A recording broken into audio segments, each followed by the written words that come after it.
kita hormati dan terima kasih juga kepada Nisas ya yang telah mengundang saya untuk hadir dalam peluncuran buku ini. Dan ini tentu satu hal yang kehormatan ya. Kemudian Pak Kepala Bahasa, Bu Kepala Dinas Kearsipan yang saya hormati, Bang Aris, izin Bang Aris, ya. Dulu Bang Aris ini yang mengupas puisi-puisi kami sama Yunaldi, Rantak 8 tahun 91 ya. Nah itu hadirnya 200 orang gitu. Ada sekitar itu. Dia Bang Sarifudi Arifin, senior, sekalian kolega. Bang Endut, ya Bang Endut. Dan penulis Armedi Tanjung ya. Selamat atas penerbitan bukunya ya. Karena menerbitkan buku itu penuh perjuangan ya. Mulai dari menulis, menerbitkan dan mungkin juga menjual. Kita nggak tahu tuh Pak. Ya. Tapi terima kasih kepada Satu Pena dan Balai Bahasa yang sudah fasilitasi dan makin sering ini makin bagus Pak. Kalau dulu Taman Budaya pernah setiap tahun itu tahun 90-an menghimpun seluruh karya penyair Sumatera Barat sebagai pemetaan dan kemudian didiskusikan. Nah kalau susah Balai Bahasa bisa melakukan itu, cerpen, puisi, nah itu akan sangat baik untuk pemetaan Pak. Supaya kita tahu sejauh mana potensi penulis kita sebenarnya ya. Karena ini suatu kekayaan. Sumber satu ikon Sumatera Barat adalah pemikiran dan termasuk karya sastra. Jadi tidak terhitung banyaknya ya pengarang Sumatera Barat ya. Sejak zaman awal abad 20 ya sampai sekarang gitu, ya. Dan kita tidak tahu. Nah, kita juga jarang mendapati kritik sastra sekarang Pak. Semakin banyak alumni sastra, semakin banyak doktor sastra, semakin sedikit karya kritik sastra. Itu yang terjadi. Nah, saya sebenarnya mencoba menulis ini agak mirip sedikit sama Bang Andre Citamsin tentang masalah agama. Jadi saya masukkan profetik di situ ya. Agak mirip yang saya tangkap itu ya. Nah, dan ada beberapa hal tadi yang memang satu kesimpulan kayaknya. Nah, saya bukan sebenarnya akademi sastra. Saya sebenarnya akademi sejarah sebenarnya ya. Tetapi sejak tahun 80-an mencoba aktif di dunia sastra ya. Terutama puisi. Jadi ada juga karya saya diterbitkan. Kalau antologi itu udah banyak sekali, nggak terhitung, belum saya hitung. Cuma untuk buku ada 2 yang tinggal ya yang saya terbitkan dan memang agak susah itu menerbitkan ini. Jadi saya makin salut sama Armedi yang bisa menerbitkan buku ya. Nah, saya mencoba melihat ya karya ini ya. Yang pertama saya lihat dulu, saya ingin dulu diskusi sebenarnya masalah kepenulisannya. Ini yang kita harapkan betul tadi sebenarnya. Nah kemudian baru saya ingin coba lihat sedikit ya karya Armedi Tanjung. Nah saya coba beda dengan Bang Andrea Citamsin tadi melihat 2 puisi, beliau akademisi, jadi 2 puisi itu bisa beliau urai detail. Dan saya tidak mengurai 2 puisi, tapi saya coba membaca keseluruhan puisi dan coba memberikan pemikiran sedikit tentang itu ya. Nah sebagian dari ini saya buat makalah juga sedikit ya. Nah jadi saya coba bacakan sebagian dan sebagian mungkin saya lompati saya untuk menghemat waktu ya. Nah saya beri judul tema saya pembicaraan saya ruang sunyi, profetik dan realisme. Menurut saya kalau ketika kita berbicara puisi terutama dalam konteks ini, saya pikir 3 ruang ini perlu kita bicarakan. Jadi ketika menulis puisi ada 3 ruang yang selalu hadir dan mungkin mengganggu para penulis. 1 ruang sunyi, masalah profetik dan realisme. Ruang sunyi adalah tempat kata mengalir saat penyair merenungkan, berpikir. Kata, frase, simbol, metafora muncul ketika seluruh pengalaman masuk ke ruang sunyi seorang penulis. Jadi kita mau menulis ketika di ruang sunyi, ketika kita menyerap dari pengalaman, dari pengetahuan semuanya itu ya. Penulis, sebutlah itu penyair yang bergulat dengan masa sosial. Karena saya bilang begitu, penulis saya sebut penyair karena banyak orang mengatakan ketika dia menulis puisi, oh itu belum penyair. Saya nggak tahu. Nanti pernah tulis di medsos itu bagaimana menghakimi penyair ya. Penulis, sebutlah itu penyair yang bergulat dengan masa sosial dan duniawi. Ia bahagian tidak terpisahkan dari lingkungan sosial dan kemanusiaan. Ia hadir dalam lingkungan sosial dengan permasalahan yang sangat beragam ya, penuh tantangan dan harapan, kebahagiaan dan bahkan penderitaan. Penyair pada sisi ia bahagian dan lingkungan sosial atau subjek ya, dan pada hal bagian lain yang menjadi objek yang mengalami, yang secara historis, psikologis ia berada dalam lingkup itu untuk memahami bagaimana sastra itu ditulis oleh seorang pengarang, maka perlu dikemukakan pandangan para kreator. Jadi saya ingin mengutip ya sedikit dari pandang kreator. Pertama Pak Kuntowijoyo ya, bukan karena Pak Kuntowijoyo ini sejarawan dan hobi sastra, tapi memang kebetulan pemikiran itu agak sesuai dengan pikiran saya. Sastrawan dan juga sejarawan Kuntowijoyo mengatakan bahwa sastra adalah bahagian ibadah, penghayatan atas nilai-nilai agama, dan sastra juga sebagai tangkapan atas realitas yang universal. Kuntowijoyo menyebut sastranya sebagai sastra profetik. Nah, profetik, Kunto mengatakan dari profet, dari kenabian. Dengan sastra yang profetik, penulis melakukan kritik terhadap realitas yang menjelaskan bahwa sastra adalah bahagian sejarah kemanusiaan. Sastra yang ditulis Kunto terlibat dalam arus sejarah itu. Dengan begitu, ia melepaskan diri dari belenggu realitas yang ada. Bagi Kunto, sastra berbeda dengan sejarah dan yang lainnya di luar sastra. Sastra itu adalah realitas simbolis. Ini perlu kita tekankan ya. Sastra itu realitas simbolis, bukan realitas aktual sebagaimana peristiwa sejarah. Sastra menjadi sistem simbol yang fungsional. Ada 3 kaidah yang dikemukakan Kuntowijoyo dalam sastra yang profetik. Pertama, epistemologi strukturalis, transendental. Dalam konsep ini sastra bersandar pada kitab suci sebagai pegang hidup, sebagai sistem yang memberi arah. Kedua, sastra ibadah.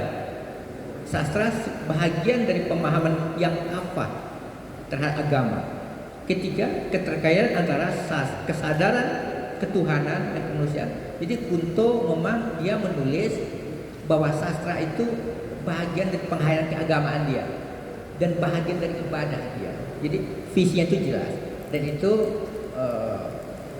kita yang membaca karya Kunto bisa melihat itu semua ya, bagaimana dia melakukan itu. Nah kemudian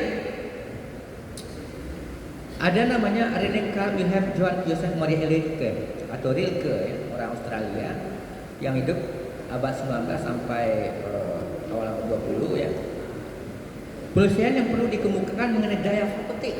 Nah, saya melihat ada kesamaan di situ ya. Dan keinginannya untuk menulis. Membaca Rilke dalam tatanan mirip tapi berbeda, ada kesamaan dalam eksistensi penulisan. Dua orang ini sama-sama bersandar pada agama, namun dalam kitab yang berbeda.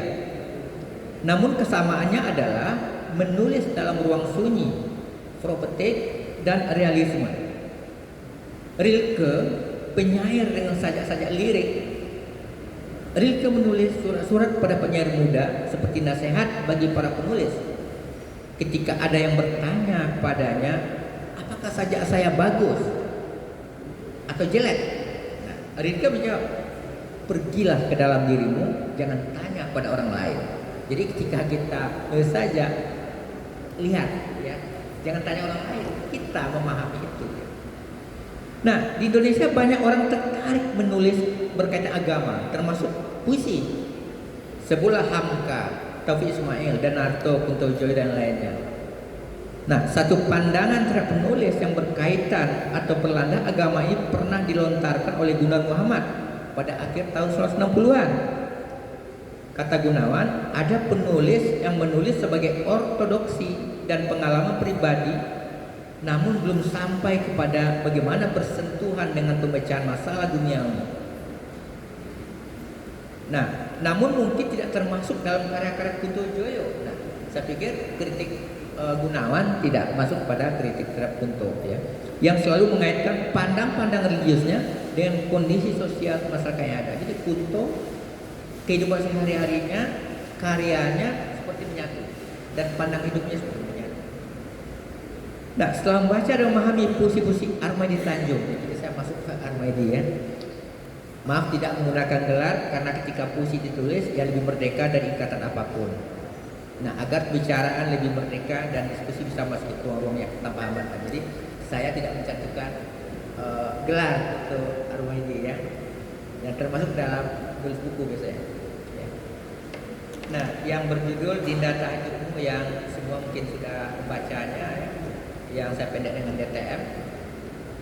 Nah, buku ini dicetak dua bahasa, Indonesia dan Inggris. Namun pembicaraan saya ini hanya pada bahasa Indonesia sebagai bahasa asli penulisnya. Karena kalau saya tidak masuk bahasa Inggris karena kawan-kawan yang belajar tentang bahasa kemudian tahu ketika puisi diterjemahkan atau karya terjemah pada karya lain itu punya teks lain. Jadi itu bukan lagi karya Armadi Tanjung sebenarnya, itu karya penerjemah sebenarnya, tapi untuk membatasi orang lain. Saya enggak lihat itu. Nah, dari judul bisa dimaknai bahwa puisi ini suatu persembahan kepada seorang, yaitu Dinda. Saya enggak kenal Dinda. Bisa jadi Dinda sebenarnya atau Dinda yang lain. Pembaca bisa meraba-raba sendiri. Kata tahajudmu mengacu kepada pekerjaan sunnah, seperti yang tadi sudah diulas juga oleh Bang Adek Tamsin, ya. Di situ ada hadis mengatakan, wahai manusia, sebarkanlah salam, berilah makan, sambunglah silaturahmi, dan salatlah di malam hari ketika orang lain sedang tidur. Niscaya kalian akan masuk surga dengan salat. Jadi tahajud itu sebenarnya kan bahagian, ujung sebenarnya bahagian setelah kita berikhtiar. Nah, tahajudlah bahagian kita untuk berzikir dan berbicara dengan Tuhannya, tapi bukan tahajud intinya sebenarnya. Nah, setelah kata tahajudmu diiringi kata farisi, kata yang menggoda. Kalau dibaca ada suatu kata mu, itu mengacu kepada Dinda. Dinda telah menjadi teladan orang yang sering tahajud dan yang menggoda penulis dan menggoda penulis buku DTM ini untuk meneladaninya. Besar kemungkinan untaian kata dan frase pada puisi-puisi dalam buku yang sedang dibicarakan adalah dorongan dari Dinda yang sering bertahajud. Itulah yang menggoda atau spiritual sang penulis.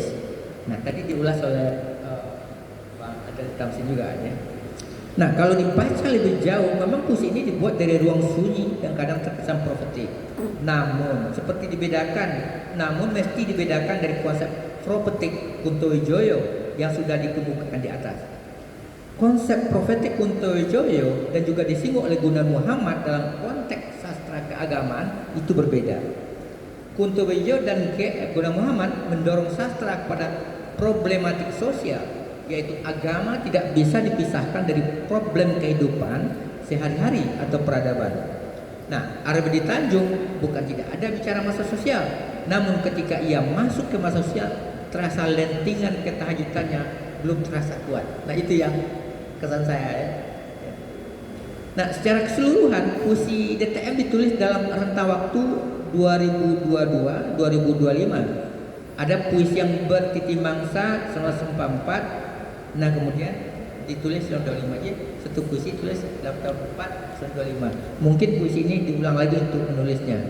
Itu menyiratkan Armadi Tanjung mulai menulis puisi tahun 84. Namun terhenti ya puluhan tahun. Itu yang saya baca dari puisi itu ya. Tidak nulis lagi puisi itu ya. Namun dari biodata diketahui Armadi Tanjung banyak kemudian bekerja sebagai wartawan. Itu kan pernah sama saya di wartawan. Dari semua puisi itu setidaknya bisa dibagi dalam beberapa kategori. Puisi religius, romantisme, nasihat, perjalanan, serta kisah. Nah, pembagian ini tentu tidak ketat dan begitu terpisah, walaupun belum sempat dihitung setiap kategori. Namun setiap sedikit akan dikumpulkan beberapa puisi. Saya tidak menghitung semuanya, tapi saya coba balik ya, sebagian saya tandai. Puisi dan kesan agama terlihat pada Tadarus Ramadan, Korban Idul Adha, Wasiat Tuanku, Dinda Tahajudmu yang menggoda, Benih Kesabaran, Dalam Pelukan Waktu, Menyapa Tuhan di Sepertiga Malam, Membaca sebagai ibadah, dan Malam Takbir Tanpamu. Puisi agama ditulis Armadi Tanjung ketika ada satu masalah psikologis yang mungkin melampaui beban yang ia rasakan. Satu-satunya jalan yang biasa dilakukan sebagai orang yang berkeyakinan adalah mendekatkan diri kepadanya, pada Tuhan. Tuhan tempat mengadu dan mengaduh ya, dalam kesakitan dan kesusahan.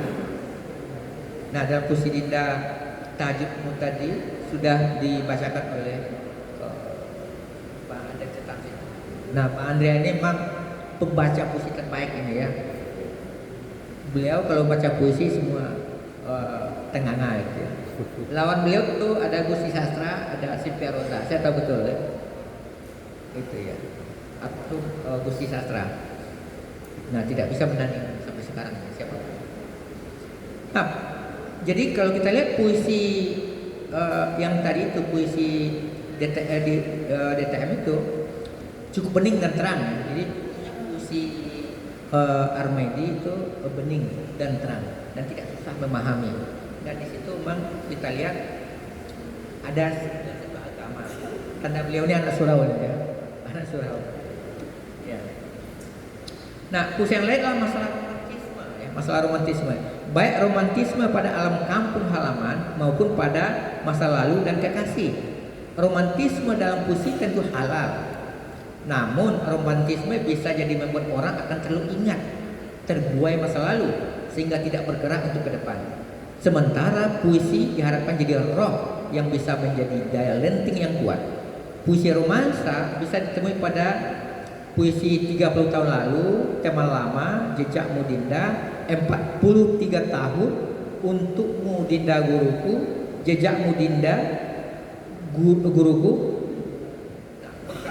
Lentera di Malam Kelam, Selamat Jalan Istriku, dan sebagainya lain. Nah, ini kita kutipkan puisi Jejakmu Dinda sedikit ya, tadi belum dibacakannya. Nah, saya bacakan. Fajar pagi kau sambut, doa berbisik dari bibirmu yang lembut, dalam keringat dan senyum kau sembunyikan, terselip kekuatan yang diam, tak tergoyahkan. Dinda, engkau bukan sekedar nama, tapi jejak di hati yang menuntun tanpa suara. Pengajar yang tak hanya mengajar angka dan huruf, tetapi menanam harapan di ladang jiwa tunas. Nah, saya tidak ulas kata per kata puisi itu ya, tapi kita bisa merasakan bagaimana puisi itu ada. Nah, Armadi Tanjung menulis beberapa puisi nasihat. Ya, ada juga puisi nasihat, puisi doa untuk anakku, istri dan anakku, dan untuk putriku. Nah, sajak-sajak ini tulis dengan kemungkinan terjadi masa depan yang berubah. Berikut dikutipkan puisi untuk putriku. Di keheningan malam, pergantian Sabtu ke Minggu, antara hidup dan sakit menyiksa ibumu, tangis bercampur tawa. Putriku, kau tumbuh dengan mata penuh tawa yang penuh tanya, dan aku mencoba menjawab dunia dengan cinta yang sederhana. Jika dunia nanti terasa berat, ingatlah bahumu telah kugenggam sejak lama. Dan walau aku tak selalu ada, cintaku akan hidup di tiap langkahmu kemana saja. Jadilah dirimu, nah, bukan yang mereka mau. Berani untuk lembut, kuat untuk peduli, dan bijak untuk memilih jalan sendiri begitu. Nah ini juga puisi yang sangat bening menurut saya. Ya. Nah Armadi Tanjung juga berusaha untuk masuk ke ruang sosial. Jadi ada puisi-puisi yang di ruang sosial, seperti Armadi menulis tentang penjual kaos kaki di emperan toko ya.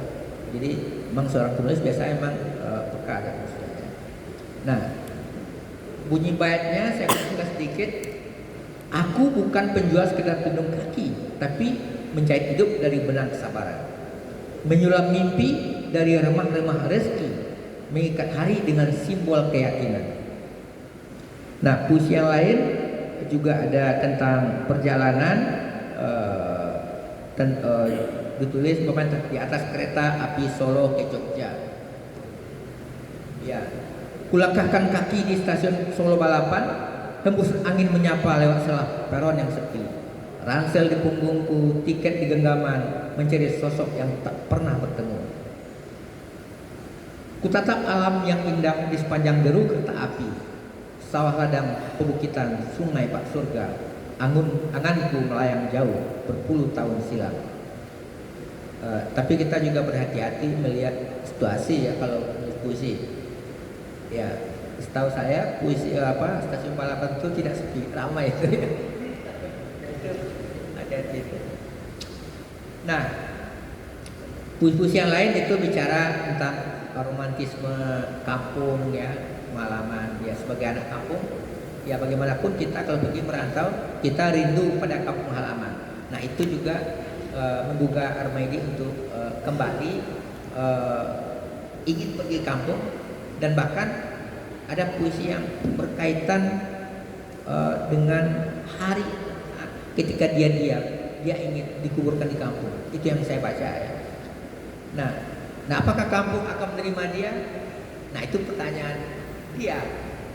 Nah apakah pertanyaan ini suatu hal esensial? Saya nggak tahu. Nah tapi bagi seorang Minangkabau, ya, sejauh terbang bangau, pulangnya ke Kubangan juga, kan begitu kan ya. Nah, jadi orang Minangkabau memang suka dengan simbolik, tapi Armadi agak lebih terang bukan itu, tidak dengan simbolik. Nah, saya sampai pada bagian akhir ya. Ini menurut saya agak penting sedikit. Penyair membangun dunia baru. Jadi seorang penyair dia ada dunia lain yang dibangun, bukan realitas sendiri. Dunia yang lain dari realitas objektif. Walaupun ia berasal dari realiti sosial, budaya, agama dan sebagainya. Namun dalam puisi maka dunia itu akan lain. Apabila penulis masuk pada kisah, namun yang dituliskan bukan kisah itu sendiri, namun imajinasi yang fiktif. Bila masuk ke sejarah, maka penyair tidak bicara sejarah dalam artian faktual, namun sejarah yang fiksi. Tugas sejarawanlah untuk bicara hal-hal historis faktual. Begitu juga ketika penyair bicara mengenai kabar perjalanan, kejadian, maka tugas penyair adalah memberi ruang makna. Memberi ruang makna yang lebih dalam terhadap perjalanan itu. Bukan menceritakan kisah perjalanan itu sendiri. Berita adalah tugas para jurnalis. Sastrawan memberi makna dalam bentuk fiksi dengan kemampuannya menggali bahasa, kata, frase, simbol, serta metafora. Jadi semakin tajam katanya, semakin bagus frasenya, semakin kuat metaforanya. Nah di situ kekuatan puisi. Nah keunggulan penyair dan sastrawan adalah pada bahasa. Penyair yang punya kata dan frase serta metafora yang kuat akan melahirkan puisi-puisi yang kuat. Kata tentu tidak bisa lahir tentu saja, ia melalui proses panjang. Para penyair yang berpengalaman dan serius biasanya menghayati betul kata-kata, kapan perlu menelitinya. Apakah kata itu tepat atau tidak ditempatkan dalam bait atau puisi? Ya kata itu kalau perlu kita teliti. Ada satu puisi saya baca, bukan si Armadi, dia bilang saya berjalan berdencing-dencing. Nah, tidak ada ada orang berjalan berdencing-dencing. Bunyi itu kadang mungkin berlebam-lebam gitu kan. Itu bisa jadi. Nah, ini pilihan kata ya. Puisi bukan mudah. Puisi bukan jalan mudah. Dan juga bukan jalan pintas untuk pengarang. Biasanya puisi diungkapkan ketika ia tidak mampu diucapkan dalam karang lain. Nah, kalau itu pengalaman pribadi saya. Ketika saya tidak mampu mengucapkan dalam esai, dalam bentuk lain, saya baru menulis puisi. Nah, ia titik kulminasi dari suatu pemikiran. Itulah sebabnya muatan puisi seperti kata, frase dan metafora yang selektif. Dan itu tidak mudah. Ia memerlukan dimensi lain seperti pengetahuan dan keluasan bacaan dan perspektif. Jadi dalam puisi itu seperti karya ilmiah juga ada perspektif. Terakhir, baik direnungkan juga ucapan dalam surat Rilke pada tahun 1903. Pergilah ke dalam dirimu, temukan apa yang mendorongmu menulis. Apakah hal itu telah mengembangkan akar-akarnya ke dalam hatimu yang dalam? Akui apakah kau rela mati untuk menulis. Pertanyaan yang paling penting, haruskah aku menulis? Nah, demikian saja. Terima kasih. Assalamualaikum warahmatullahi wabarakatuh.